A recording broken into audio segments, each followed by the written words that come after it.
Ang mga solid Kukuyas fans at Karyana Forever ay nagbunyi dahil ang kapamilya aktres na si Yasi Pressman ay posibleng babalik sa FPJ ang probinsyano. Ayon pa sa isang interview sa sikat na screenwriter na si Darla Soler, tinanong nito kung namimiss ba ng aktres na si Yasi Pressman ang kanyang karakter na si Aliana sa teleseryeng Ang Probinsyano.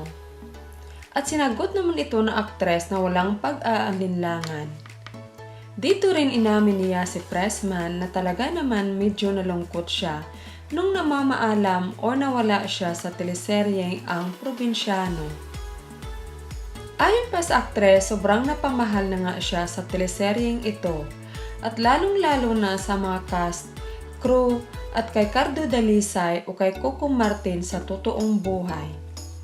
Inamin nga nitong si Yasi Pressman na hindi naman talaga siya tuluyang mawawala sa Ang Probinsyano, kung saan ay mapapanood pa rin natin siya katulad ng napapanood natin ngayon na ipinalabas noong last episode noong nakaraang linggo sa seryeng Ang Probinsyano, na kung saan inaalala ni Cardo ang mga oras at masasayang panahon na kasama niya si Yasi Pressman, kung saan magkakasama pa rin sila ni Coco Martin sa mga panaginip.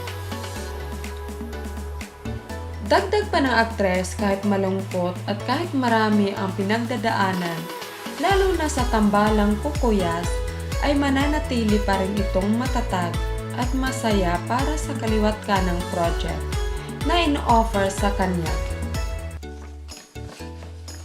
Samantala, ayon pa nga sa aming nakausap na malapit na kaibigan ng aktor o direktor na si Coco Martin, tinanong nito kung posible pa kayang bumalik sa Ang Probinsyano ang aktres at leading lady nito na higit sa 5 taon na si Yasi Pressman.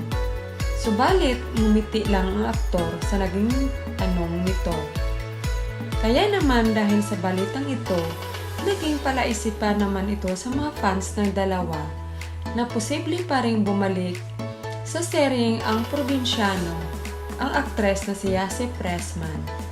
Samantala, wala pa ring kumpirmasyon mula sa aktor o direktor na si Coco Martin tungkol sa isyong ito, na kung saan maraming mga fans ang naghihintay sa pagbabalik ng nag-iisang Aliana sa buhay ni Cardo, na kung saan minahal at tinangkilik ng buong sambayanan.